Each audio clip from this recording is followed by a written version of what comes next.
වැඩපුනේ. Professor ධනවීර මහත්මයා මා නිවැරදි නම් 1978 වර්ෂයේදී තමයි නාගරික සංවර්ධන අධිකාරිය පිළිබඳව ප්‍රථම අදහස නිර්මාණය වෙන්නේ. එදා මෙදා තුර දශක 4කටත් වැඩි කාලයක් නාගරික සංවර්ධන අධිකාරිය විවිධ වූ කර්තව්‍යයන් වලදී සංවර්ධනයට ශ්‍රී ලංකාවේ සංවර්ධනයට උර දීලා තිබෙනවා.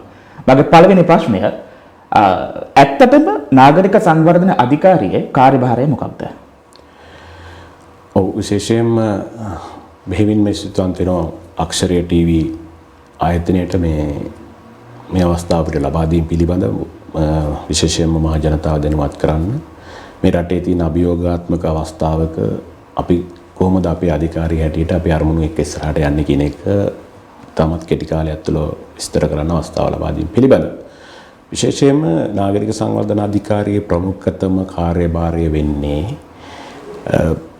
දිවයිනේ නාගරික ප්‍රදේශ කේන්ද්‍ර කරගනිමින් මේ නාගරික ප්‍රදේශයකට ප්‍රශස්ත සැලැස්මක් සකස් කිරීම. ඒ නාගරික සංවර්ධන සැලැස්මක් සකස් කිරීම. එහිදී අපි මූලික වශයෙන් කරුණු 4ක් පිළිබඳව විශේෂ අවධානය යොමු කරනවා. ආර්ථික, සමාජීය, භෞතික සහ පාරිසරික කියන සමතුලිතතාවයන් ආරක්ෂා වන පරිදි අපි හඳුනාගනු ලබන අපි නාගරික බල ප්‍රදේශයක් හැටියට ප්‍රකාශයට පත් කරාට පසුව ඒ ප්‍රදේශයට සැලැස්මක් සකස් කරලා ඒ සැලැස්ම බලාත්මක කිරීම තමයි නාගරික සංවර්ධන අධිකාරියේ කාර්යභාරය වෙන්නේ. ඔව්. ඇත්තටම රටක සංවර්ධනය සඳහා ඇයි නාගරීකරණය අපට අවශ්‍ය වෙන්නේ? අනිවාර්යයෙන්.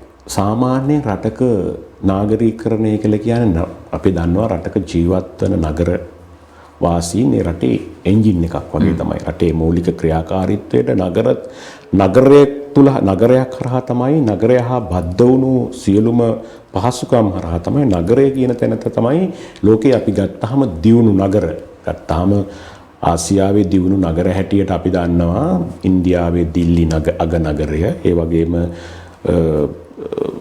ඕස්ට්‍රේලියාවට ගියත් එහි මෙල්බර්න් සිඩ්නි කියන නගර කේන්ද්‍ර කරගනිමින් තමයි රටේ ආර්ථික යාන්ත්‍රණය දැන් මෙක්සිකෝ ඇමරිකාව වගේ රටවල් වලට ගියාම ඒ රටවල් වල කර්මාන්ත මුල් කරගත්ත කර්මාන්ත පදනම් කරගත්ත ආර්ථික වෙනම හැදිලා තියෙනවා. ඒ කියන්නේ හැම නගරේ ඔය ලෝකේ තියෙන නගර ගත්තාම අපි ඉස්සර කතා කරේ අපි සමාජ අධ්‍යයන වගේ අධ්‍යයනය කරන කාලේ අපි මිලියන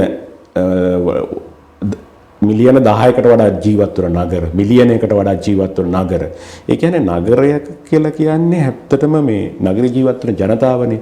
ජනතාව මූලික කරගත්ත ආර්ථික රටාවක් බිහි වෙනවා නම් ඒක නගරයක අත්‍යවශ්‍යම කාරණා වෙන්නේ මේ ජනතාවට අවශ්‍ය පහසුකම් ටික මනාව සපයලා ඒ විශේෂයෙන්ම නගරයක් වැදගත් වෙන ජනතාවත් එක්ක.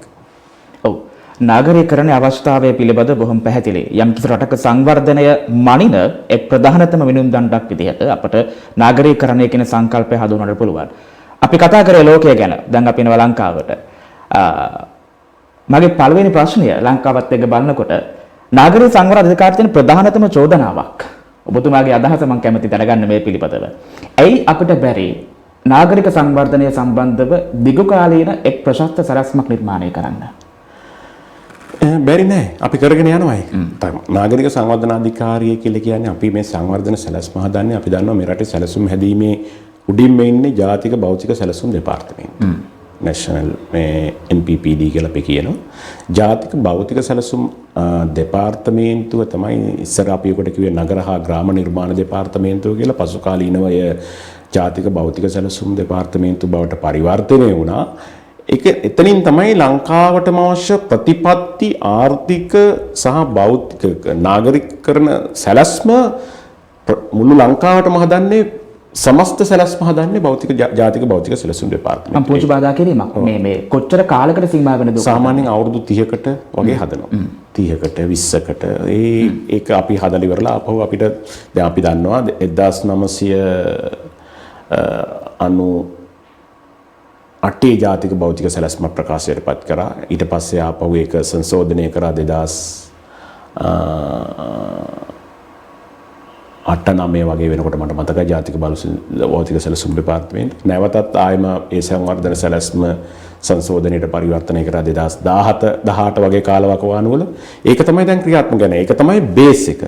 ඒ බේස් එක උඩ ඉඳගෙන තමයි නාගරික සංවර්ධනාධිකාරිය සැලැස්මක් සකස් කරන්නේ. ඒ කියන්නේ අපි දන්නවා ආර්ථික කොරිඩෝස් නිර්මාණය කරලා ඊට පස්සේ කොහෙද භූමි පරිහරණ රටාව ලංකාවේ භූමි පරිහරණ රටාව පිළිබඳ මූලික සැලැස්ම හදන්නේ ජාතික භෞතික සැලසුම් දෙපාර්තමේන්තුව. ඒ සැලැස්ම උඩ ඉඳගෙන තමයි අපි නාගරික ප්‍රදේශවලට ඒකෙන් එන මූලික සැලසුම් මේ සංකල්ප අඳුරගෙන තමයි නාගරික සංවර්ධනාධිකාරිය මුලින්ම දැන් අපි ගත්තොත් අපිට තියෙනවා ලංකාවේ සමස්ත දැන් ඒක සැලසුම් හදන විදි තියෙනවා. ජාතික භෞතික සැලැස්මේ තියෙනවා කලාපීය සැලසුම් හදනවා අපි කියමු කොළඹ කලාපෙට බස්නාහිර ප්‍රදේශයේම ආවරණය වෙන සැලැස්මක් අපි හදනවා. ඒක අපි හදලා තියෙනවා. 1999 හැදුවා. ඊට පස්සේ නැවත ඒක 2017 දී ආපහු වෙනස් කරලා හැදුවා. ඒ වගේ සැලසුම් තියෙනවා. හැබැයි අපි ඔය සැලැස්ම හැදුවත් අර මූලික සැලසුම් સિદ્ધාන්ත වලට අනුව තමයි යන්නේ. දැන් අපි ගත්තාම බස්නාහිර කලාපයට අපි බස්නාහිර කලාපයේම ආවරණය වෙන පරිදි සැලැස්මක් හදා කරලා ඒ සැලැස්ම තුල පළාත් පාලන ආයතනවලට වෙනම හදනවා. ඒ කියන්නේ මහරගම නගර සභාවට වෙනම සංවර්ධන සැලැස්මක් හදනවා. ඒ කියන්නේ අර බස්නාහිර සැලැස්ම තුල කොහොමද මහරගම කලාපය සංවර්ධනය කරන්න කියන එක පිළිබඳ සැලැස්මක් අපි හදනවා. උපසැලැස්මක් කියන්නේ ඒක නාගරික ප්‍රදේශ මුල් කරගත් සැලැස්මක් හදනවා. ඔව්. දැන් ඔබතුමා කිව්වා 2017 18 වර්ෂවල තමයි මේ නාගරික සැලසුම් පිළිබඳව අපිට ආසන්නතම අත්දැකීම තියෙන්නේ. එතකොට 2017 දී ඔය නිර්මාණය කරන සැලසුමේ වර්තමාන ප්‍රගතිය මම ඔබතුමාගෙන් අහුවොත්. ඔව් ඒක පාදක කරගනිමින් නාගරික සංවර්ධනාධිකාරිය මේ වන විට පළාත් පාලන ආයතන 52කට ආසන්න ප්‍රමාණයකට සැලසුම් හදලා තියෙනවා දිවයින පුරා. ඒ 2017 සැලැස්ම මූලික කරගනිමින් නාගරික සංවර්ධන බල ප්‍රදේශ ගත්තාම අපි කොළඹ ගත්තාම කොළඹ මහරගම කෝට්ටේ කඩුවෙල කොළඹ ආදී නගර වලටත් ඒ සැලැස්ම අපි හදන්නේ අවුරුදු 10කට වගේ. ඒ කියන්නේ සාමාන්‍යයෙන් අපිට සාමාන්‍ය සැලැස්මකට අර මූලික સિદ્ધාන්ත තියෙනවා. කර්මාන්ත කලාප කොහෙද තියෙන්නේ? වාණිජ කලාප කොහෙද තියෙන්නේ? නේවාසික කලාප කොහෙද තියෙන්නේ? රක්ෂිත කොහෙද තියෙන්නේ? මේ වෘක්ෂලතා කැලෑ වන සංරක්ෂණ කොහෙද තියෙන්නේ? ජල පෝෂක ප්‍රදේශ කොහෙද තියෙන්නේ? කුඹුරු කලාප කොහෙද තියෙන්නේ කියන්නේ ඒ ඔක්කොම ආර්ථික මේ මරමස්ථාන කියන ඒවා තියෙනවනේ. දැන් අපි ගත්තොත් ලංකාව අපි හදනවා 2000 සෞභාග්‍ය දැක්ම අනුව අපිට කියනවා ලංකාවේ ප්‍රධාන නගර 4ක් කේන්ද්‍ර කරගනිමින් සංවර්ධන සැලැස්මක් හදන්න කියලා යාපනය ත්‍රිකුණාමලය කොළඹ හම්බන්තොට කියන මේ ප්‍රධාන නාගරික කලාප. ඒ කලාප කේන්ද්‍ර කරගනිමින් ඒහා සම්බන්ධිත නගර එනවා 9ක් මහා නගර. ඊට පස්සේ ඒ නගර මහා නගර වලින් අපි පල්ලෙහාට යනවා සහ සම්බන්ධිත නගර. ඊට පස්සේ යනවා ඒ වගේ එයාගේ බෙදී යන ආකාරයට පල්ලෙහාට ගිහිල්ලා අවසානයේ අපි හඳුන ගන්නවනේ අවසානයේම අපි ඇවිල්ලා එන්නේ නගරය කියන පොඩි තැනකට. නගරය කියන ඒ නගරයේ කේන්ද්‍ර කරගනිමින් අපි ගත්තාම අපි හිතමු අපි සාමාන්‍ය උදාහරණයක් අපි ඉන්න කලාපේ කඩුවෙල. කඩුවෙල කලාපයටත් අපි එහෙම ඇවිල්ලා සංවර්ධන සැලැස්මක් හදනවා. කඩුවෙල කලාපය අපි හඳුනා ගන්නවා මූලික අපි සංවර්ධන සැලැස්මක් හදනකොට අපි මුලින්ම අපි හඳුනා ගන්නවා ඒ කලාපයේ පිළිබඳ පුළුල් අධ්‍යයනයක් කරනවා. මම අර මුලින් කිව්වට ආර්ථික සමාජීය භෞතික පාරිසරික කියලා. ඔබතුමාගේ ආයතනයේ මෙහෙවර වෙන්නෙත් ඒකමයි. අපේ ප්‍රධාන මෙහෙවර ඒක තමයි. අපි ප්‍රධාන සංවර්ධන සැලැස්මක් හදලා ඒක බලාත්මක කරන්න ඕනේ. ඒ අනුව ඒ ආර්ථික අපි බලනවා මේ කඩුවෙල ආර්ථිකයේ කොහොමද සකස් වෙලා තියෙන්නේ. මෙතන ප්‍රධාන ආර්ථික මොනවද මේ කඩුවෙල ප්‍රදේශීය ආවරණය වෙන්නේ කුමන ආර්ථික පටපිටාවක්ද තියෙන්නේ. අපි දැන් අපිට ප්‍රධාන වශයෙන් පේනවා මෙහි තියෙනවා සේවා ආශ්‍රිත කර්මාන්ත තියෙනවා. සේවා සපයනවා. ඒ වගේම රටේ ඉදිකිරීම් ශේෂ්ත්‍රයට ගඩොල් ගොඩනැගිලි ද්‍රව්‍ය සපයනවා. ඊට අමතරව කෘෂි කර්මාන්තය තියෙනවා. ඒ වගේම IT තාක්ෂණය තියෙනවා. මාළඹෙත් කේන්ද්‍ර කරගත්ත IT තොරතුරු තාක්ෂණ විශේෂයෙන් විශ්වවිද්‍යාල උසස් අධ්‍යාපනය වගේ බේස් එකක් තියෙනවා. ඒ වගේම රජයේ පරිපාලන කේන්ද්‍රය පිහිටලා තියෙන්නේ කඩුවෙල බත්තර මුල්ල කලාපය කේන්ද්‍ර කරගෙන අනිත් වගේ සියලුම පාරිසරික පද්ධතිය වගේම අපි ගත්තාම මේ පැත්තෙන් ගියාම මේ අකුරුගඩ පැත්තේ තියෙන වැව් ආශ්‍රිත ප්‍රදේශයේ තනිකරම පාරිසරික පද්ධතියක් තියෙන. මෙන්න මේ කරුණු කාරණා සියල්ලම එකතු කරලා කෙටි කරගෙන අපි සංවාද සැලැස්මක් හදලා අවසානයේ ඒකෙදි අපි කලාපීය කරනවා. කලාපීය කරන සැලැස්මක් හදලා ඊට පස්සේ ඒ හරහා අපි දෙනවා කොහොමද ගොඩනැගිලි හදන්න පුළුවන් ප්‍රමාණ කොච්චර අධි උස ගොඩනැගිලි යන්න පුළුවන්ද ඊට වඩා අඩුවෙන් යනවද ඒත් එක්කම අනිකුත් අප්‍රවිහ පහසුකම් ඒ කියන්නේ ප්‍රවාහන පද්ධතිය සෞඛ්‍ය ඒ වගේම මහා මාර්ග ඒවා සම්පූර්ණ ඒ පිළිබඳව අධ්‍යයනයක් කරලා අපි දැන් අපේ සැලැස්ම හරහා තමයි අපි හඳුනාගන්නේ නාගරික සංවර්ධන අධිකාරිය සහ අදාළ අනුබද්ධිත ආයතන මහා මාර්ග අධිකාරිය ප්‍රවාහන මාත්‍යාංශය ආදී ආයතන තුන කොහොමද අපි LRT එකේ ඉන්නේ සැහැල්ලු දුම්රිය පද්ධතිය ඊට පස්සේ හයිවේ මේ කොහොමද ඉන්නේ ඒවා ඔක්කොම මේ සැලැස්ම හරහා තමයි එන්නේ. ඔය LRT සම්බන්ධයත් එක්ක අපි කඩුවල ප්‍රදේශයේ අපේ ප්‍රදේශයේ හින්දා මට පොඩි ප්‍රශ්නයක් අහන්න හිතුණා. ඔය සැලසුම් ක්‍රියාත්මක වීමේදී යම් අඩුපාඩු තියෙනවා කියලා මම ඔබතුමාට යෝජනා කරොත් විශේෂයෙන්ම ප්‍රවාහන පද්ධතිය ගත්තට පස්සේ සැලසුම් සකස් වෙන වෙති. ඒ පිළිබඳව මාධ්‍යවේදීන් විදිහට අපටත් සහ නිවසේ සිටින ඔබටත් අත්දැකීම් නැති වෙන්නට පුළුවන්. ඒක රාජතාන්ත්‍රික මට්ටමින් හෝ නිලධාරි මට්ටමින් තියෙන දේවල්. හැබැයි ප්‍රායෝගික අපේ අත්දැකීම ගත්තොත් එහෙනම් පාරට බැස්සට පස්සේ අපි අද උදේත් පැය භාගයක් විතර යනවා අපිට කඩුවෙල සිට මාළඹියට එන්න. එතකොට 1 කිලෝමීටර් 3-4ක ප්‍රමාණයක් තියෙන්නේ. එතකොට ඒ අතින් ගත්තට පස්සේ ප්‍රායෝගිකව ඔය සැලසුම් බිම් මට්ටමේ ක්‍රියාත්මක වුණාද කියලා ප්‍රශ්නාර්ථයක් තියෙනවා. ඔව්. මේමයි දැන් අපි මේ සරල උදාහරණයක් මම ගත්තේ ප්‍රවාහනයේ හොඳ තැනකට ආවා මේ අද රටේ බොහොම අපි කතා කළ යුතු පිටමනක් මේ ප්‍රවාහනය කියන එක. ජාතික ප්‍රවාහනය පොදු ප්‍රවාහනය කියන එක පිළිබඳව අපි බෙහෙවින්ම අපේ අවධානය යොමු කරන්න අවශ්‍ය විශේෂයෙන්.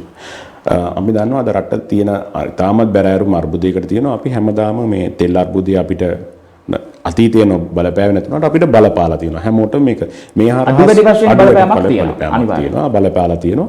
ඒ හරහා අතුරු ප්‍රතිවිපාක අපි විඳිනවානේ. පරිසර දූෂණය, අපේ කාල කළමනාකරණය, ඒ වගේ දේවල් වලට මුහුණ දෙන්නේ මේ අපිට හරිහමං ප්‍රවාහන සැලැස්මක් නැති ගමනේ. අපේ අවධානය යොමු වෙන්න ඕන. අපි දන්නවා ලංකාව ගත්තහම ලංකාවේ ජනතාව හොරු වෙච්ච ප්‍රවාහන රටාවක් තියෙනවා. අපි මේ ප්‍රවාහන රටාව ඇතුලේ ඉඳගෙන අපි කොහොමද මේ අලුත් ප්‍රවාහන මාධ්‍යයක් රටට හඳුනා දෙන්නේ කියන එක අපි සැලසුම්කරුවෝ හැටියට විශේෂයෙන්ම රජයේ උසස් නිලධාරීන් හැටියට අඩු වැඩි නැතුව රජයේ නිලධාරීන් වග කියන්න ඕන මේ ප්‍රවාහන ප්‍රශ්නෙට හරි විසඳුමක් ලබා නොදීම පිළිබඳව. අපි ගන්න දැන් අපි ලංකාව ගත්තාම අපිට ප්‍රවාහන තදබදය අපිට දැනෙනම ප්‍රදේශ කීපයක් තියෙනවා. කොළඹ මහනුවර කුරුණෑගල මාතර ගාල්ල වගේ ප්‍රදේශ වලට ගියාම අපිට ඉතාමත් ඒක දැනෙනවා. හැබැයි යාපනයට ගියාම අපිට කොහෙතර දැනෙන්නේ නැහැ. නේ යාපනය කියන්නේ යාපනයට ගියාම අපිට ඕක දැනෙන්නේ නැහැ. එතන වෙනස් ප්‍රවාහන මාධ්‍ය භාවිතා කරන ජනතාව පෙළ ගැසිලා ඉන්නවා. කොළඹ ගත්තාම අපි දන්නවා විශේෂයෙන්ම කොළඹ ප්‍රධාන ආර්ථික කොරිඩෝස් මේ කියන්නේ ප්‍රවාහන කොරිඩෝස් 7කින් ඉන්නේ කොළඹට මිනිස් මහා ජනතාව එන්නේ. කඩුවෙල මේ කඩුවෙල කෝට්ටේ කොරිඩෝ එක ඊට පස්සේ මහරගම හරහා හයිවේ එක ඊට පස්සේ නිගම්බු නුවර ආදි වශයෙන් හයි ලෙවල් එක ලෝ ලෙවල් එක ආදි වශයෙන් අපිට එන්නේ. දැන් මේකෙදි අපි බලන්න උදේ 6 ඉඳලා මේක වර්ධනය වෙමින් 9:00 වෙනකන් යනවා. අපි දන්නවා මුලින්ම තියෙන අපිට ප්‍රශ්නේ තමයි පාසලට එන සිසුවා විධිමත් ලෙස ප්‍රවාහනය කිරීමට මාධ්‍යයක් ජාලයක් ප්‍රවාහනයක් පද්ධතියක් අපිට නැහැ. ඊට පස්සේ එනවා රටේ ප්‍රධාන මර්මස්ථාන වලට යන කියන්නේ රජයේ මහරෝහලට යන වරායට යන වගේ සෙනගක් ඉන්නවනේ. ආර්ථික කේන්ද්‍රස්ථාන වලට යන ජන කොට්ටාසයක් ඉන්නවා මේ පාසල් සිසුන් එක්කම. ඒගොල්ලෝ යන්නේ උදේ 6-7 වෙනකොට සේවයට වාර්තා කරන්න ඕනනේ. ඒ වගේම උදේ හොස්පිටල් එකට සේවය ලබා ගන්න යන අයත් ඉන්නවා. ඒක ඉතින් අපි අවධානය කරන්න ඕන සැලසුම්කරුවෝ හැටියට ප්‍රවාහන ශාස්ත්‍රීය නිපුණයන් හැටියට අපි අවධානයක් යොමු කරන්න ඕන. ඊට පස්සේ එනවා රාජ්‍යාංශීය සේවකයෝ. 7න් පස්සේ පාරට බහිනවා රාජ්‍යාංශීය සේවකයා 7න් පස්සේ බහිනවා. පාසල් සිසුවා 6ට බහිනවා. කම්කරුවා 6ට බහිනවා. සේවා ලබා ගන්න එන ඒ ආශ්‍රිත කර්මාන්තේ 6ට බහිනවා. පාරට ප්‍රවාහන පහසුකමක් ලබා ගන්න. ඊට පස්සේ එනවා රජයේ සේවකයා හතෙන් පස්සේ සාමාන්‍ය රජයේ සේවකයා මේ කොළඹ අවට ඉන්නේ නැහැ. අපි මේ කතා කරන්නේ වර්ග කිලෝමීටර් පොඩි ප්‍රමාණයක් වැඩි වුණොත් අපි කතා කරන්නේ අවිස්සාවෙන්. අපි කොළඹ ගත්තොත් අපි කතා කරන්නේ අවිස්සාවෙල්ල කඩවත මීගමුව ඒ කලාපෙන් මේ කොළඹට එන්නේ රජයේ සේවකයා. ඒත් එක්කම ඊළඟට බහිනවා පෞද්ගලිකාංශය. 8න් විතර පස්සේ නමයට සේවයට වාර්තා කරන්නනේ. මේ කාලපරාස 3ක් තියෙනවානේ. මේ කාලපරාස 3 එකට කැටි කරගෙන අපිට පුළුවන්කමක් තියෙනවා නම් හොඳ විධිමත් ප්‍රවාහන පද්ධතියක් අපේ රටට හඳුන්වලා දෙන්න. ඒකෙන්දී අපිට කල්පනා කරන්න පුළුවන් වෙන්න ඕන අපි මේ උදාහරණයක් ඇටියට මම මේ කියන්නේ අවිස්සාවෙල්ලෙන් පටන් ගන්නවා නම් අපි හොඳ ප්‍රවාහන පාලු පසුවක් අපි යවන්න පුළුවන් මීගමුව දිහාවට. එතකොට කොළඹට එන අය ඉන්නවා කොළඹ ඉඳලා යන අය ඉන්නවා. අපිට ඒක කොළඹ මේ අපි දැන් බලන්න පිටකොටුවට ගියාම අපිට තියෙන දර්ශනය තමයි පිටකොටුව එක යායට වැහිලා තියෙන බෞද්ධලික බස් වලින් සහ රංගම බස් රථ වලින් ඉන්නේ. කොච්චර ඉඩකඩක් පරිහරණය කරනවද කියලා බලන්න වාහන ගාල් කරලා තියන්නේ. තමන්ගේ ටර්න් එක එනකන්. මේවා තමයි කලමනාකරණය කරගන්න. රටේ තියෙන ඉඩකඩ වටිනාම ඉඩකඩ අපි දීලා තියෙන්නේ මේ බස් රථ ගාල් කරන්න. නේ? ඉතින් අපි කල්පනා කරන්න ඕන අපි කොහොමද මේක අර නොනැවති යන සේවයක් දක්වා හැබැයි මේකෙන් අවසාන ප්‍රතිඵලය වාසිය මහ ජනතාවට එන්න ඕන. පැහැදිලිවම කළමනාකරණයේ අවශ්‍යතාවය ගැන පැහැදිලි ක්‍රියාත්මක කිරීම ගැන අපි කතා කරමු මේ විරාමයෙන් පසුව. මේ ෆියුචර් මැප්.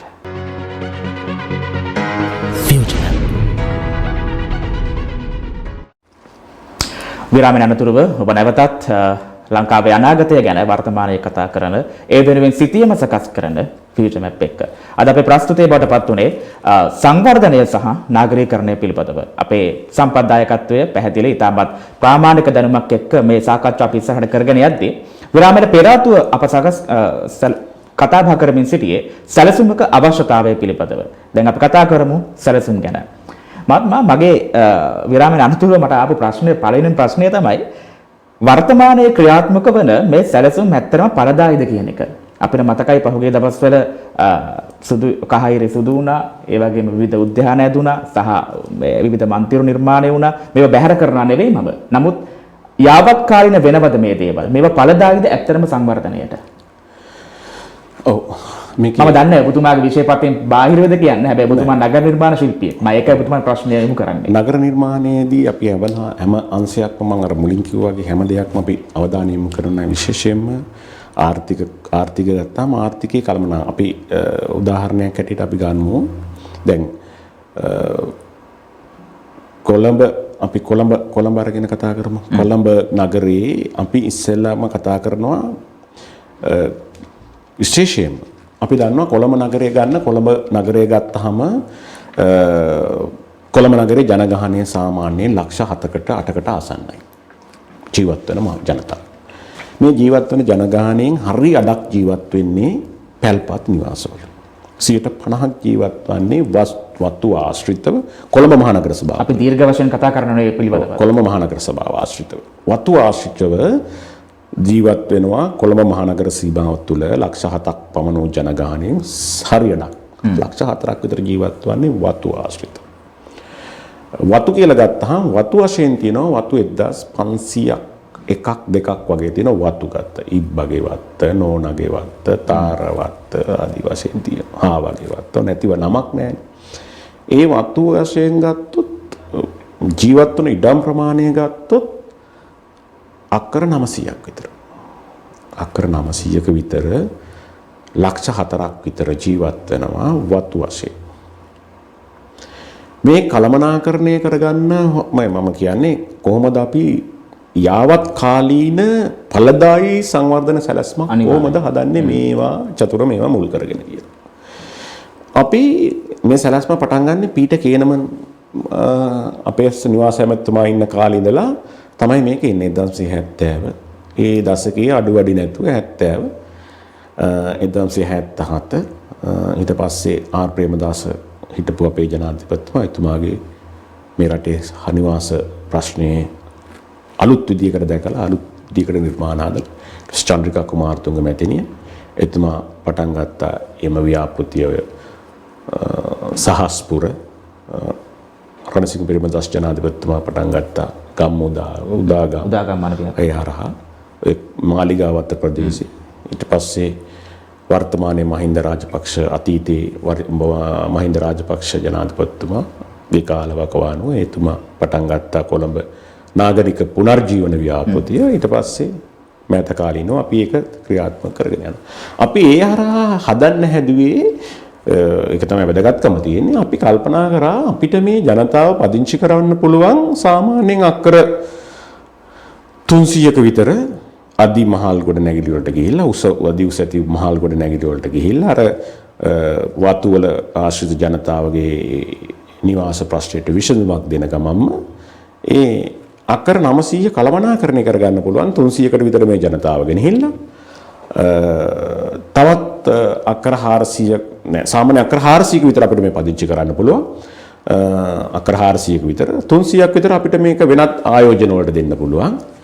ඊට පස්සේ තවත් 200ක් විතර මිනිසුගේ දිනදා අවශ්‍ය පාරිසරික සමාජීය කටයුතු වලට ක්‍රීඩා පිටි ඇල මාර්ග රක්ෂිත විවෘත ප්‍රදේශ හැටියට අපිට මේ අක්කර 900 කළමනාකරණය කරගන්න පුළුවන් හොඳ සැලැස්මක් තියෙනවා. තිරසර සංවර්ධනයක්. තිරසර සංවර්ධනයක්. ඒ කියන්නේ රජයේ මුදල් වැය නොකර මහ බාඩාගාරයට බරක් වෙන්නේ නැතුව ආයෝජන හරහා ප්‍රවර්ධනය කිරීමේ හැකියාවක් තියෙනවා. අපි ඒක අත්හදා බැලුවා 2012-10 වර්ෂවල අපි අත්හදා බැලලා අපි ඇත්ත වශයෙන්ම නිවාස 20000ක් අපි අධ්‍යයනය කරලා බැලුවා. සාමාන්‍යයෙන් නිවාස හැටියට තියෙනවා නිවාස 68000ක් විතර මේ කොළඹ නිවාස වශයෙන් ගත්තොත් වතු වශයෙන් 1500ක් තියෙනවා. නිවාස වශයෙන් බැලුවොත් 68000ක් විතර තියෙනවා. 68000 අක්කර 400ක විතර පදිංචි කරන්න පුළුවන්. මහල් 10කට 12කට වගේ හැදුවට පස්සේ අපි බැලුවා ඒ හරහා අර ඉතුරු අක්කර 300 තවත් ආර්ථික කටයුතු වලට යොදාගෙන වරාය ආශ්‍රිතව මේ නිවාස ඔක්කොම තියෙන්නේ වරාය ආශ්‍රිතව මට්ටක් කුලිය හේන මුල්ල මරණස්ථාන අපිට මේවා වරාය ආශ්‍රිත බහලුම් කර්මාන්ත ඒ වගේම කන්ටේනර් යාඩ් ඒවා ඕන දෙයකට යොදවා ගන්න ඕන තරම් පසුබිම තියෙනවා. ඒක තමයි අපේ සැලැස්ම. ඉතින් මේවට අඩු වැඩි නැතුව රජයල්ලට හැටියටත් ඒවා ක්‍රියාත්මක කරන්න අවශ්‍ය සැලසුම් හදන්න වෙන. ඒ වගේ නිලධාරීන් හැටියටත් මේවා ඒ ආකාරයෙන්ම ක්‍රියාත්මක කරගෙන යන්න උත්සාහ ගන්න ඕන. දැන් අපි 2012 ඇත්තටම නිවාස 20000ක් ආරම්භ කරන වැඩපිළිවෙල ආරම්භ කරා.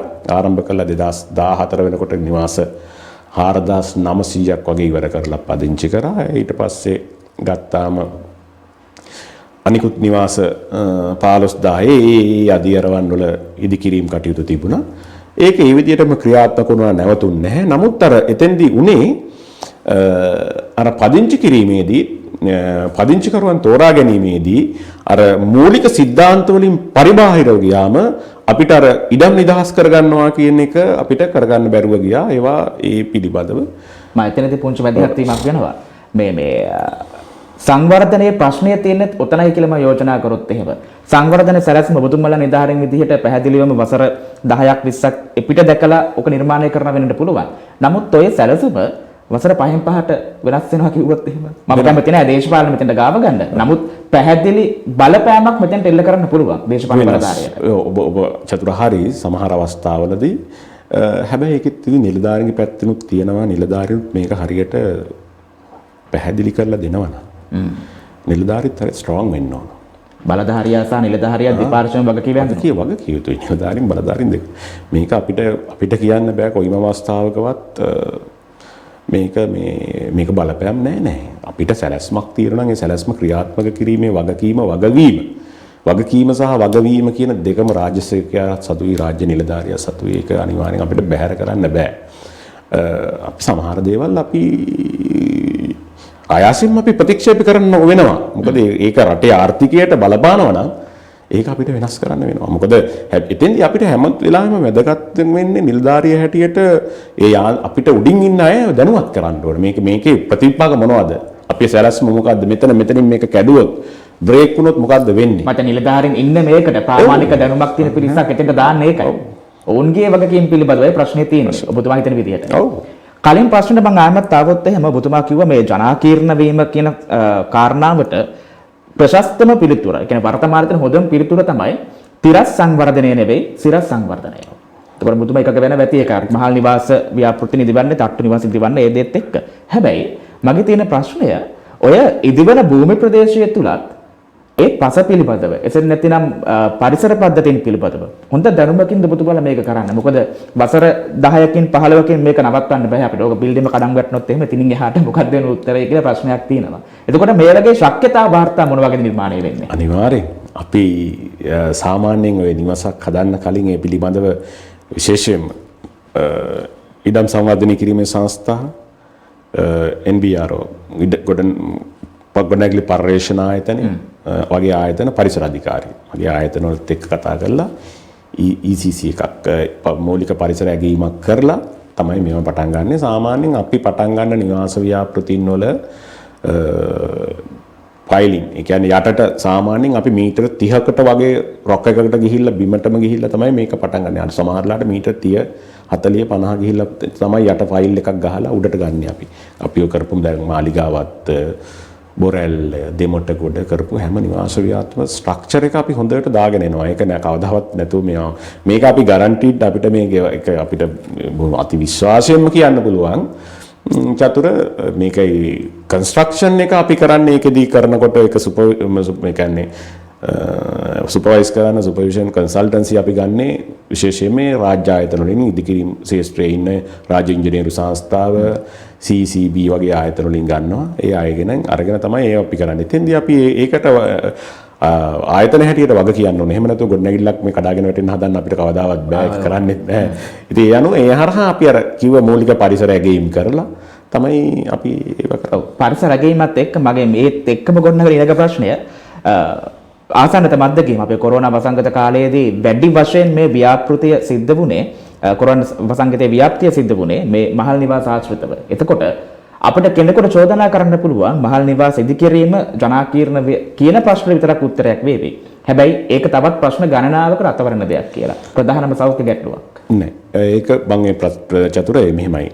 ඇත්තටම ඔය කොවිඩ් වගේ ඒවා ස්ප්‍රෙඩ් වුණා ගොඩක් වතු හරහා තමයි ගොඩාක් දුරට පැතිරීම උනේ වතු හරහා. හැබැයි වතු හරහා පැතිරීමට විසඳුමක් වුණා මහල් නිවාස. මහල් නිවාස සාශ්‍රිතව මේ කොරෝනා ව්‍යාප්තියම අඩු වුණා. අපේ නිවාස ව්‍යාපෘතින් ගත්තාම ඒ වහරහා මේ මොකද අපි සාමාන්‍යයෙන් දකින්නේ වත්ත ගත්තාම වත්තේ ඉන්නේ බංකුවක් තියාගෙන එකට කාලා එකට කාඩ් සෙල්ලම් කරලා ඒ කියන්නේ වෙනම උපසංස්කෘතියක් නේ ටැප් එකෙන් වතුර ටික බීලා টয়ලට් එකට එළියට ගිහිල්ලා ඒවා වතු වල තිබිච්ච ජීවන රටාව සම්පූර්ණයෙන්ම එයාගේ ලිවිං ස්ටෑන්ඩඩ් එක වෙනස් කරනවා මේක හරහා මේ සිරස් සංවර්ධනයේ මහල් නිවාස හරහා වෙනස් කරනවා. එතෙන්දී Tamanට ආවනික කුටුම්බය ඇතුලේ තමයි කරන්නේ ඔක්කොම නේ.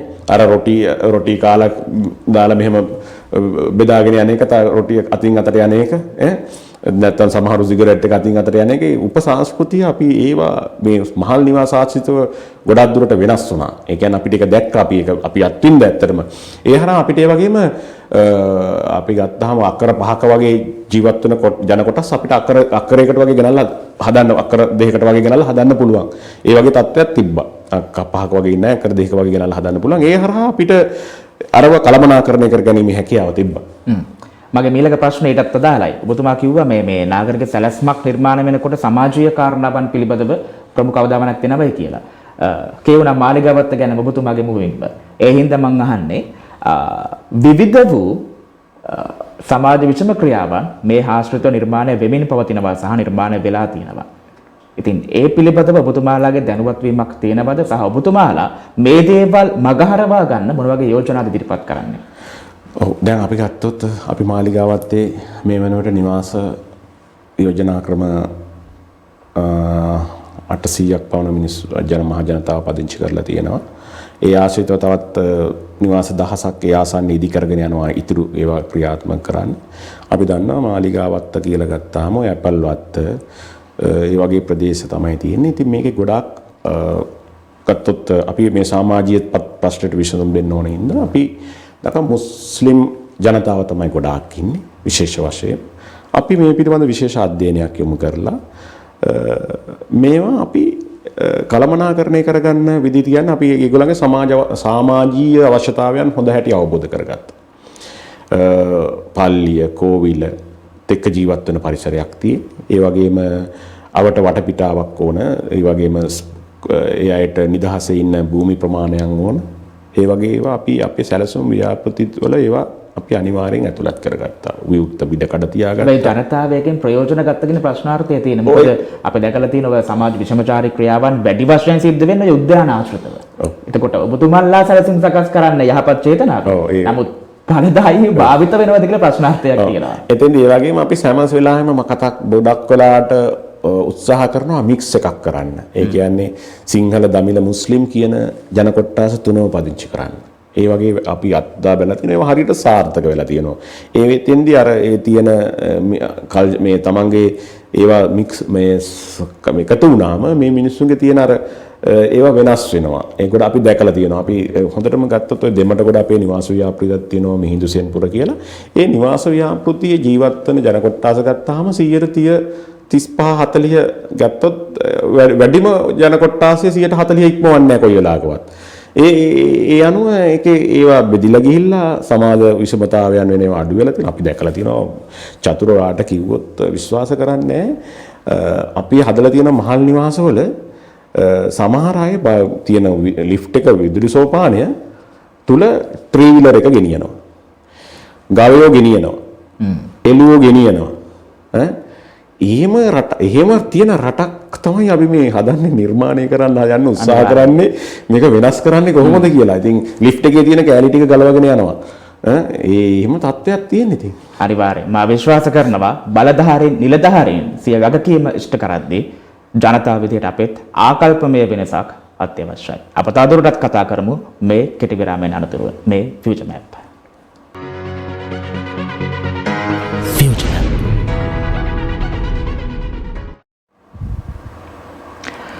විරාමයෙන් අනතුරුව ඔබ නැවතත් ෆියුචර් මැප් එක අපි අවසාන මිනිත්තු කිහිපයක් රැඳී සිටින්නේ. මා විශ්වාස කරනවා එක් දිනකට පමණක් සීමා කරන්න පුළුවන් මාතෘකාවක් නෙවෙයි මේක. අප තවදුරටත් කතා කරමු ඉදිරියේදීත්.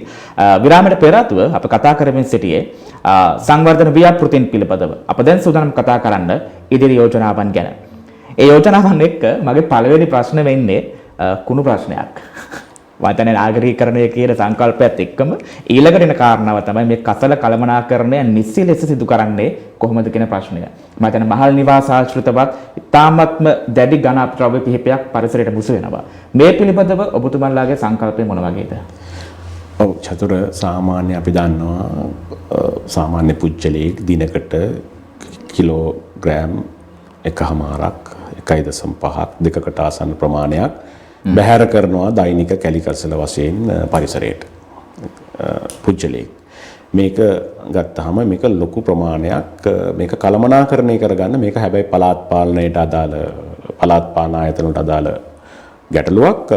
මේකෙදි තියෙන්නේ අපි මේකේ බෙදා ගන්න ඕන එකක් තමයි කසලවල තියෙනවා කසල එකතු කිරීම ප්‍රවාහනයේ අවසන් බැහැර කිරීම කියන තැන ඉඳලම තමයි මේක කළමනාකරණය කරන්නේ. අපි නිවසේම පටන් ගන්න ඕන වැඩක් නේ. අපි දන්නවා ලෝකේ දියුණු රටවල කුණු තියනවද කියලාවත් අපි දන්නේ නැහැ. ලෝකේ දියුණු රටක අපි කොහෙවත් දැකලා නැහැ. ඒ රටවල සම්පතක් කියන රටවල් වල කුණු කියන එක අපි දැකලා නැහැ. කොහෙවත් අපි දැකලා නැහැ නේ. අපි දියුණු රටවල ඔය හැම කෙනෙක්ම ගිහිල්ලා තියෙනවනේ. ඉන්න නිලධාරී බාර ගත්තාම නැති ගිහිල්ලා තියෙන පවයි අධ්‍යයන වලටත් යනවනේ. මේක අපි ගෙදරින් කොහොමද කළමනාකරණය කරගන්න කියන එක අපි ඉස්සෙල්ලම මහ ජනතාව දැනුවත් කරගන්න ඕන. මේක අපි පරිහරණය කරන කැලිකසල ටික කොහොමද අවසන් බැහැර කිරීම කරන්නේ. අපි විශේෂයෙන්ම කැලිකසල මේ වෙන් කිරීම තමයි මෙතනින් තමයි මේක පටන් ගන්න ඕනේ. නැතුව මේක හදන්න බෑ. ඒක කැලිකසල වෙන් කළා බැහැර කරන්නේ නැති තාක්කල් මේ ප්‍රශ්නය තියෙනවාමයි. ඒක අපි ඕන දිනුණු රටක කැලිකසල වෙන් කරලා ගන්නේ නැත්තම් ගන්න නෑනේ. දැන් අපේ රටේ ඒක නැහැ. නේ අපි ඒක දැකලා තියෙනවනේ. ඒක වෙන්නේ ඒකත් අර නිලධාරියා සහ මහ ජනතාව අතර තියෙන අන්‍යෝන්‍ය සම්බන්ධතාවය උඩනේ ගන්න කැලිකසල වෙන් කරලා දෙන්න කිව්වට පස්සේ වෙන් කළා තියෙන්නේ එතන. නෑ වෙන් කළා දෙන්නේ නෑ වෙන් කළා නැතුවත් එයා ගෙනියනවනේ. ඒකට ක්‍රම හදාගෙන තියෙනවා මහ ජනතාවනේ. ඒක මම කියන්න ඕනේ නෑනේ. නිකන් දුන්නා අරන් යනවා. ඒක සහ විදි තියෙනවා හැබැයි. සහ විදි හදාගෙන තියෙනවා. ඉතින් ඒ නිසා තමයි වෙන්නේ. ඉතින් ඒවා හර ලේසි ක්‍රමනේ. මේ ලේසි ක්‍රමවල තමයි අවසාන ප්‍රශ්නෙට අපි යන්නේ. ඉතින් ඒ නිසා අපි මේකේ බලන්න ඕන මේ ගැලිගසල වලින් අපිට වෙන් කරලා ගත්තාට පස්සේ අපි අද මුහුණ දෙන පොර ප්‍රශ්න කාබනික පොර ප්‍රශ්නට ඍජු විසඳුමක් හැටියට අපිට පුළුවන් මේ එකතු කරගන්න කැලිකසල වලින් ඕගනික් කොටස, දි รา පත් වෙන කොටස කෙලින්ම අපිට නිෂ්පාදනය කරන්න පුළුවන් පොර. වර්තමාන විවිධ ව්‍යාපෘතීන් ක්‍රියාත්මක වෙනවා. ඒවයි හරිය ප්‍රමිතියකට යන්නේ නැති හින්දානේ මේ වෙලා තියෙන්නේ. නැත්නම් අපි දන්නවා ගොවියට පොර ටික හදන්න අපේ 100ට යම් ප්‍රමාණයක් 140ක් 20ක් අපිට කොම්පෝස්ට් එක හදාගන්න උදව් කරන්න පුළුවන් මේ ඉවත ගන්න කැලිකසල හරහා. ඊට පස්සේ පොලිතීන් ප්ලාස්ටික් ටික අපිට භාවිතා කරන්න පුළුවන්. ආර්ථික උත්පාදන කටයුතු විදුලිය නිපදවන්න අපිට ගන්න පුළුවන්. හොඳ තැනක්. මේ ඔබතුමා කිව්ව හින්දා මම අහන්න මේ ව්‍යාපෘතියක් තිබුණා කසලෙන් විදුලිය කියලා. වර්තමාන තත්ත්වය මොනවද? පටන් ගන්න ක්‍රියාත්මක වෙමින් යනවා. ඔව් අපි ඒක ඇත්තටම මේ මොකද ඒ කාලේ මට මතක විදිහට මා නිවැරදි නම් මාධ්‍ය වාර්තා පළගුණා මේ ඔය ව්‍යාපෘතිය නිවැරදිවම ක්‍රියාත්මක වුණා නම් එහෙම ලංකාවේ තියෙන කුණු මදි කියලා. ඇත්තටම ඇත්ත වශයෙන්ම හොඳ විකල්පයක් ඒක. අපි 2016 17 18 කාලවකවානු තුල නාගරික සංවර්ධන අධිකාරිය ඍජුවම මැදිහත් වෙනවා. ඍජුවම මැදිහත් වෙලා ආරම්භ කරපු ව්‍යාපෘතියක් තමයි කැලිකසල වලින් විදුලිය උත්පාදනය කරන. අපි ඒ වෙලේ පටන් ගත්ත ව්‍යාපෘති තුනෙන් එකක් හරියට දැන් ක්‍රියාත්මක වෙනවා. අනිත් දෙක ක්‍රියාත්මක කරන්න බැරුණේ ආදාළ අපි තෝරාගත්ත ආයෝජකයා ශක්තිමත් ආයෝජකෙක් නොවීම. ඒ නිසා අපි ඒ අවස්ථාවලදී අපි බලන්න ඕන මේන ආයෝජකයෙක් කොච්චර දුරට ශක්තිමත්ද මේගොල්ලෝ කරන්න යන ව්‍යාපෘතිය ගැන හරි අධ්‍යයනයක් කරලා ඒක කරන්න පුළුවන් වුණා නම් මම හිතනවා කොළඹ කැලිකසල ප්‍රශ්නෙට තියෙන ස්ථිර විසඳුමක් හැටියට අපිට ඒක ක්‍රියාත්මක කරන්න තිබ්බා. මොකද දැන් දිනකට මෙට්‍රික් ටන් 500ක් විතර අපිට ඒක ව්‍යාපෘතියක් කරහා ජනනය කරලා විදුලි උත්පාදනය 10 මෙගාවට් වගේ පරිසර මේ විදුලි පද්ධතියට දෙන්න පුළුවන් හැකියාව තියෙන ව්‍යාපෘතියක්. ඉතින් ඒකින්ද අපි අද කියන මෙගාවට් 10ක් දෙනවා කියලා කියන විදුලි පද්ධතියකට අද රටේ තියෙන විදුලි අර්බුදයට ඉතාම ස්ථිරසාර විසඳුමක් ඒක. ඉතින් ඒ හරහා අපිට විශේෂයෙන්ම මේ කැලිකසල වලදී මම කියන්නේ මේ කැලිකසල ටික එකතු කරලා අවසන් බැහැර කිරීම දක්වා වෙන තුල විශේෂයෙන්ම පළාත් පාලන ආයතන වලට මේක කරගන්න බැරිකම තියෙන්නේ. ආය පළාත් පාලන ආයතන වල අවශ්‍ය දැනුම තාක්ෂණය නැහැ. අඩුයි. වත්කම් මේගොල්ලන්ට නැහැ. ඒ නිසා මේකට මැදිහත් වීමක් වෙන්න ඕන වෙනත් පෞද්ගලිකාංශය හෝ රාජ්‍යාංශය මේකට මැදිහත් වෙලා මේක ලාභ ලබන ව්‍යාපෘතියක් හැටියට පරිවර්තනය කරනවා. මට ඒකත් එක්ක හිතුණා මේ නිලධාරියා සහ ජනතාව අතර මනා සංනිවේදනයක් නැද්ද කියලා මේ කාරණා පිළිබඳව. පැහැදිලි නේ. එහෙම නැහැ වගේ පේනවනේ. මේක කොහොමද මේ ඇත්තටම මම නිවසියෙක් හැටියට මගේ එකම බලාපොරොත්තු මගේ කුණු ටික කාට හරි දීලා මං සුද්ධ කරගන්න එක. තමා නිදහස් වීමනේ බලාපොරොත්තු මට මගේ අද එකතු වෙච්ච කුණු ටික කාට හරි ගමන්නේ. අපි දැකලා තියෙන්නේ පාරේ වාහන යන ගම වීසි කරන් යනෝනේ. ලොකු මහත්තුරු විදුරු ඇරියා පාරට වීසි කරන් යනවා. ඒ කැලිකසල බැහැර කිරීමේ ක්‍රමවේද මිනිස්සු හදාගෙන තියෙනනේ. සමහර ගොවියා දුප්පත් ගොවියා අර ටික එකතු කරලා කොම්පෝස්ට් එක හදාගන්නවා. සමහර උස්සස් නිලධාරීන් පවා තව හොඳ නිලධාරීන් කොම්පෝස්ට් එක හදාගෙන මල් පෝච්චියට දාගන්නවා. සමහර නිලධාරීන් කැලිකසල ටික පාරේ යන ගමන් ඇලට වීසි කරගෙන යනවා. වැදගත් වෙන ආකල්පය. ඒක තමයි ආකල්පය වෙනස තියෙන. අපිට අපි මේක හදන්න ඕන පාසලෙන්. පාසලෙන් හදන්න ඕන. මේ නැතුව අපි කොච්චර කතා කරත් වැඩක් නෑ. මේ දරුවට දෙන්න ඕන දරුවත් එක්කම තමයි මේක කතා කරලා පාසලේ පොඩි ළමයාගේ ඉඳලා මේ ආකල්ප පොඩ වෙනස් කරගෙන ගියොත් වතන කැලිකසල විතරක් නෙවෙයි මේ රටේ තියෙන හැම ප්‍රශ්නයකටම අපිට විසඳුම හොයාගන්න පුළුවන්. නාගරික සංවර්ධනයට පමණක් නෙවෙයි සෑම කර්තව්‍යයක් සම්බන්ධ වෙන ඔබේ මගේ වගවීමක් බවට පත් කරගන්නවා නම් මම විශ්වාස කරනවා මේ ප්‍රශ්න නෙවෙයි කියලා. මගේ ඊළඟ ප්‍රශ්නය කොළඹ නගරයේ ආශ්‍රිත ප්‍රශ්නයක් තමයි. අපි ඔබත් නිවසේ සිටින ඔබත් පිටකොටුවට එහෙම ගියොත් එහෙම ඔබේ දිනදා අවශ්‍යතාව වෙනුවෙන් එක පැයක් හරියට වැස්සොතින් මුළු කොළඹම යට වෙලා. ජල කළමනාකරණයට ඔබතුමාලා ඉදිරිපත් කරන යෝජනා මොනවද? ඔව්. දැන් ඒකට ඇත්තටම මම කිව්වා අපේ සැලැස්මේ අපි ඒක බොහොම පැහැදිලිවම හඳුනා ගන්න ඕනේ. කලාපයේ තියෙන මොනවද පහත් බිම් තවදුරටත් ආරක්ෂා කළ යුතු රක්ෂිත හැටියට තියාගත යුතු ඉඩකඩම්. අපි විශේෂයෙන්ම කුඹුරු ඉඩම් පහත් බිම් ඒවා ඒ ආශ්‍රිතව තියාගන්න. ඒ වගේම තමයි මේ ඇල මාර්ග පද්ධතිය. විශේෂයෙන් වැදගත් වෙන්නේ ඇල මාර්ග පද්ධතිය. අපි දන්නවා අපේ රටේ කොළඹ ගත්තාම මේ ඇලවල් තියෙන වතුර බහින්න නෙවෙයි කුණු දාන. කුණු දාන්න. ඒකනේ ප්‍රශ්නේ තියෙන්නේ ඇල තියෙන්නේ වතුර බහින්න නෙවෙයි කුණු දාන. හැබැයි අපි කතා කරන්නේ නීල හරිත ආර්ථිකයක්. නීල හරිත ආර්ථිකයක් කියලා. අපි කතා කරාට දැන් අපි දන්නවා බේරලේක් එක ඔය තියෙන වටේම තියෙන ගත්තාම කොළඹ තියෙන දැන් ඕක තමයි දැන් 2012 පටන් ගත්ත මහ කොළඹ සැලැස්ම ආශ්‍රිතව මහ කොළඹ ජලාපවාහන සැලැස්ම කියන එක 2012 පටන් ගත්ත. ඒක තාත් සාර්ථකව කරගෙන යනවා. ඒක තාම දැන් තියෙන අවසන් අදියරේ තියෙන්නේ ඔය දැනට යටින් ඔය ටනල් ටික ඔක්කොම දාගෙන යනවා. දාගෙන ගිහිල්ලා ඔක ඉවර කරාම කොළඹ තියෙන ජල ප්‍රශ්නේ විසඳෙන්න දන්නවා 2010ට කලින් කොළඹ පොඩි වැස්සට පවා යට වුණානේ. දැන් ඒව ක්‍රමානුකූලව අඩු වෙලා කියලා දෙනවා ජල කළමනාකරණය නිසා. ඒ කියන්නේ මේ වැසි ජලය කළමනාකරණය කරන්න කරගෙන තියෙන වැඩපිළිවෙල හරහා. ඒ නිසා ඒකට මම තව උදාහරණයක් කියන්නම්. ඔය කොළඹ තිබ්බා ඔය මේ පෝස්ටර් බැනර් සංස්කෘතිය තිබ්බනේ. ඒ ඔක්කොම පෝස්ටර් බැනර් කටවුට් ලනු ඔක්කොම අවසානයේ ගියේ ඩ්‍රේනේජ් පද්ධතියනේ කළ දැම්මේ. අපි ඒකට පොඩි දෙයක් පටන් ගත්තේ පෝස්ටර් බැනර් ගහන එක නැවැත්තුවා කොළඹ. ඒවට වෙනම ස්ථාන දුන්නා. ඒවා ඒ පොඩි දේවල් වලින් පවා මේවා වෙනස් කරන්න පුළුවන්. මේවා ඒ අනුසුත කොළඹ තියෙන මහා කොළඹ ජලාපවාහන සැලැස්ම හරියට ක්‍රියාත්මක වෙච්ච දවසට ඔය කොළඹ ගැල්ම කියන එක යට ප්ලෑස්පඩ් කියන එක පොඩි වැස්සටත් යට වෙන එක ඒක නවත්ත ගන්න පුළුවන්. එතෙන්දී අපිට තියෙන්නේ කාණු පද්ධතිය, ඇලමාර්ග පද්ධතිය ශක්තිමත් කරලා අවසාන බැහැර කිරීමක් කරන තාක්කල් අපිට මේක කරන්න පුළුවන් කිසි ගැටලුවක්. වර්තමානයේ ක්‍රියාත්මක වෙනවා. ක්‍රියාත්මක මම හිතනවා දැන් ඒක අවසන් අදියරේ තියෙන ඉඩම් සංවර්ධනය කිරීමේ සංස්ථාව සහ නාගරික අපේ අමාත්‍යාංශය ක්‍රියාත්මක වෙලා කරගෙන යන ව්‍යාපෘතියක්. ඒක සාර්ථක ව්‍යාපෘතියක්. ඒක අවසානයේ මේ දැනට අපි ඇත්තටම ඉබ්බන් වෙලා දැනට ඉන්නේ මේ කොළඹ විශ්වවිද්‍යාලයට ප්‍රදේශීය ටනල් එක කපාගෙන ගෙන යනවා. ඒක සම්බන්ධ කරාට පස්සේ මේ කොළඹ යට සම්පූර්ණම වැසි ජල කළමනාකරණය සඳහා පද්ධතියක් සකස් කරලා තියෙන්නේ. ඒක අවසන් වුණාම මේ ගැටලුව විසඳෙනවා. හොඳයි. මගේ ඊළඟ ප්‍රශ්නය මේ සංවර්ධන ව්‍යාපෘතීන් සඳහා භූමි පවරා ගැනීම සම්බන්ධව විවිධ භූමීන් පවරා ගන්න විශේෂයෙන් අප දන්නවා නාගරික තෙත්බිම් පවරා ගන්නවා. මේ පහුගිය දවස්වල මුතුරාජවල එහෙම ලොකු මාධ්‍ය සාකච්ඡාවක් ගියා. ඒ වගේම කෘෂිකාර්මික බිම් පවරා ගැනීම සම්බන්ධව ජනතාවත් ඉතාමත්ම විහිසුළු වෙලා මේ දේවල් ලබා දෙන්න වෙන්න පුළුවන්. හැබැයි ඒක දීර්ඝ කාලීන ගැටලුවකට අතවැනීමක්.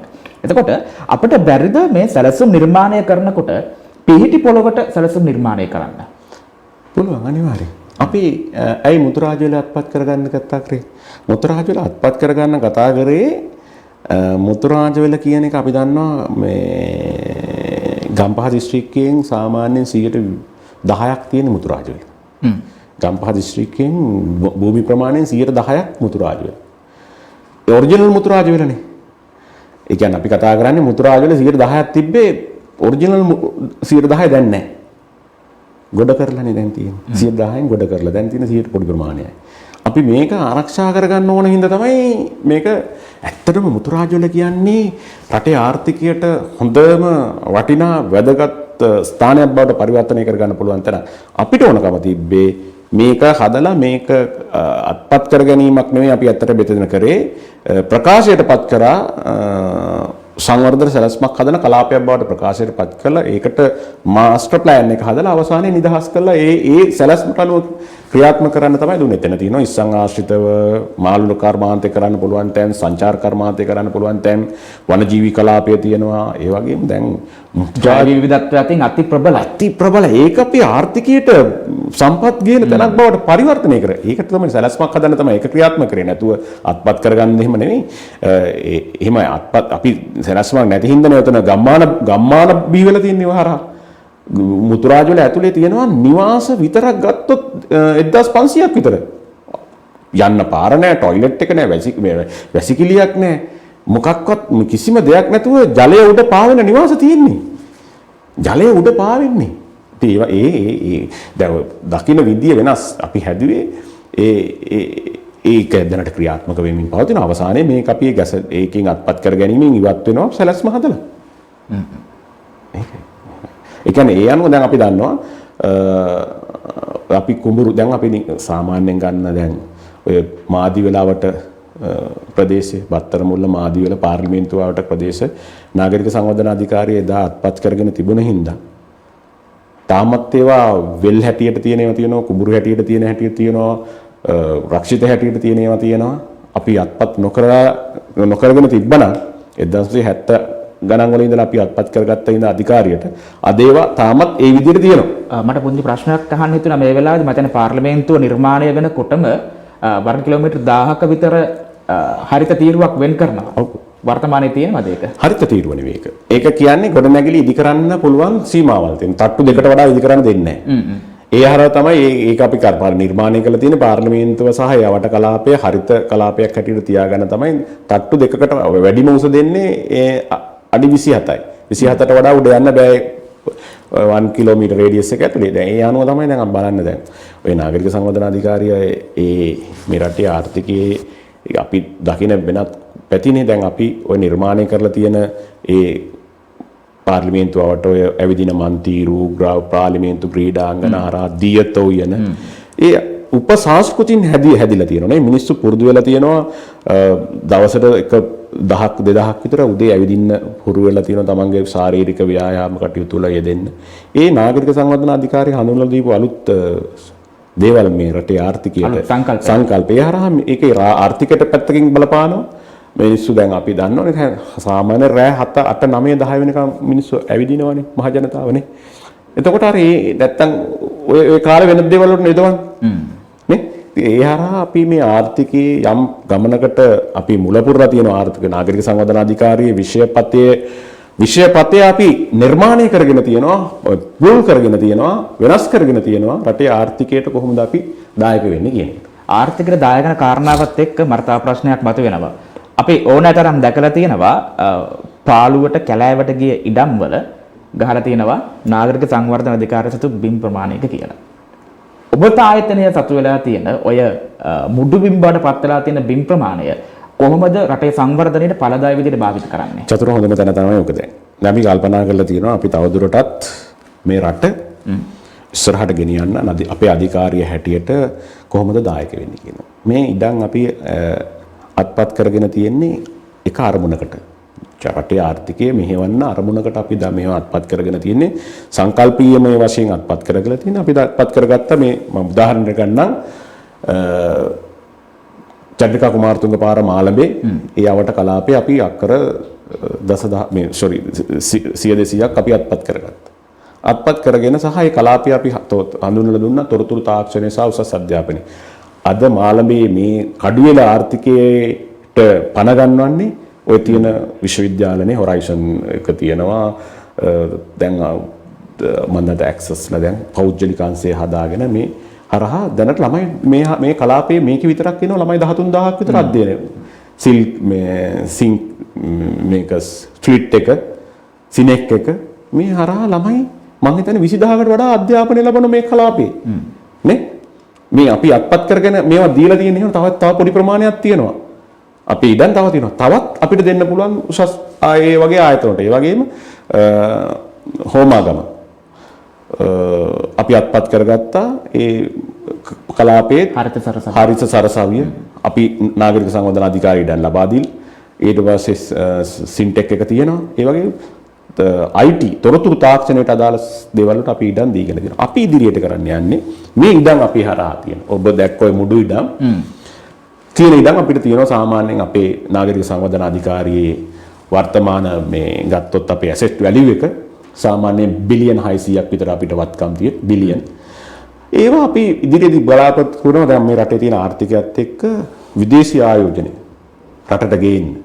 විදේශී ආයෝජකයන්ට මේ ඉඩම් දීලා අපි ඉඩම් විකුණන එකෙන් පොඩ්ඩක් එළියට ගිහිල්ලා ඉඩම් විකුණන්න නැතුව ආයෝජනයට අවස්ථාව දීලා ආයෝජකයා ඒ ආයෝජනය රටේ ආර්ථිකයට දීලා ආර්ථිකය කොහොමද ඉස්සරහට ගන්න කියන එක රජයේ මුදල් වැය කරන්නේ නැතුව විදේශීයෝ දේශීය ආයෝජක අපි විදේශීය ගැනම කතා කරන්නේ නැහැ. දේශීය ආයෝජකයටත් පුළුවන් අපිට අවස්ථාව දෙනවා මෙන්න මෙතන තියෙනවා ඉඩමක් මේ ඉඩම මෙන්න මෙතන තමයි මේක තමයි වෙන්න ඕන. ඔයාලට පුළුවන් මේකට ආයෝජනය කළා මේක අපි විකුණන්නේ මේක බද්දක් හැටියට වාර්ෂිකව අපිට ආදායමක් රජයට එන විදියටත් ඒ හරහා ප්‍රතිලාභ මහ ජනතාවට යන විදියටත් වැඩ කරන්න තමයි අපි සැලසුම් කරලා තියෙන්නේ. ඵලදායී සංකල්පයක් අප ප්‍රාර්ථනා කරනවා ඒ විදිහට මිට වේවා කියලා. මගේ අවසන් ප්‍රශ්නේ අප අවසන් මිනිත්තු කිහිපයේ ඉන්නේ. ඒ හින්දාම අප සාකච්ඡාව ආරම්භයේදී සඳහන් කරා සැලසුමක් නිර්මාණය විය යුත්තේ වසරකට දෙකකට වසර 5කට නෙවෙයි දීර්ඝ කාලීනව. මගේ අවසාන ප්‍රශ්නය ඔබතුමා දකින විදිහට 2050 දී ශ්‍රී ලංකාව නාගරීකරණය යටින් ඉන්න ඕන තැන.